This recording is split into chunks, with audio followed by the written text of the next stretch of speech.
पद्मावती या रानी पद्मावती की कहानी भारतीय इतिहास में मशहूर है। हालांकि इसके बारे में अस्पष्टता और विवाद रहा है कि यह कहानी ऐतिहासिकता या पुरातात्विक आधार पर कितनी सच्ची है। पद्मावती की कथा संबंधित है राजपूताना के चित्तौड़गढ़ गढ़ के महारावल रतन सिंह के समय के साथ। कथा का प्रमुख केंद्र चित्तौड़गढ़ के राजमहल है, जहां पद्मावती महारावल रतन सिंह की पत्नी निवास करती थीं। कहानी के अनुसार दिल्ली सल्तनत के सम्राट अलाउद्दीन खिलजी, जिसे अलाउद्दीन खिलजा भी कहा जाता है, ने राजपूताना के साम्राज्य की ओर आक्रमण किया था।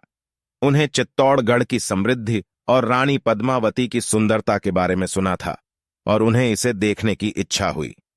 खिलजी ने चित्तौड़गढ़ को घेर लिया और महारावल रतन सिंह से अपनी पत्नी पद्मावती की मंगवाई की। इसके बाद खिलजी ने मानवीर सिंह के माध्यम से चित्तौड़गढ़ में जाकर पद्मावती की तस्वीर बनवाई, जिसे वह दिल्ली ले जाना चाहता था।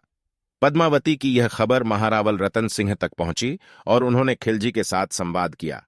हालांकि इसके बाद की घटनाओं को लेकर विभिन्न संस्कृतियों और कथानकों में अलग अलग वर्णन मिलते हैं। कुछ कथाओं में कहा जाता है कि पद्मावती ने अपने पति के साथ सती जल प्रयोग किया है और अपनी आत्मा को जलने के बाद खिलजी से बचाने की आग्रह की। दूसरी कथाएं कहती हैं कि पद्मावती और अन्य महिलाएं सती जल प्रयोग की थी जब राजपूत सैनिक अपनी प्राणों की आहुति दे रहे थे।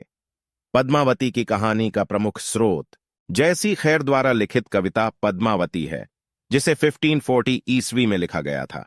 इस कविता में कहीं न कहीं ऐतिहासिकता और कवितानुष्ठान के मध्य एक मध्यम रूप बनाया गया है। अब तक इस कथा की सच्चाई का तत्व कई विवादों का विषय रहा है।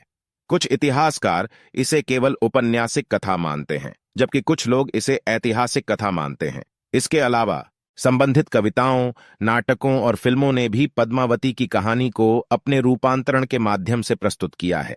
सारांश रूप से कहा जा सकता है कि पद्मावती की कहानी एक व्यक्ति या घटना के रूप में नहीं मानी जानी चाहिए, बल्कि यह एक मानवीय और साहित्यिक रचना का एक प्रमुख अंग है, जो भारतीय साहित्य और संस्कृति में विशेष महत्व रखती है।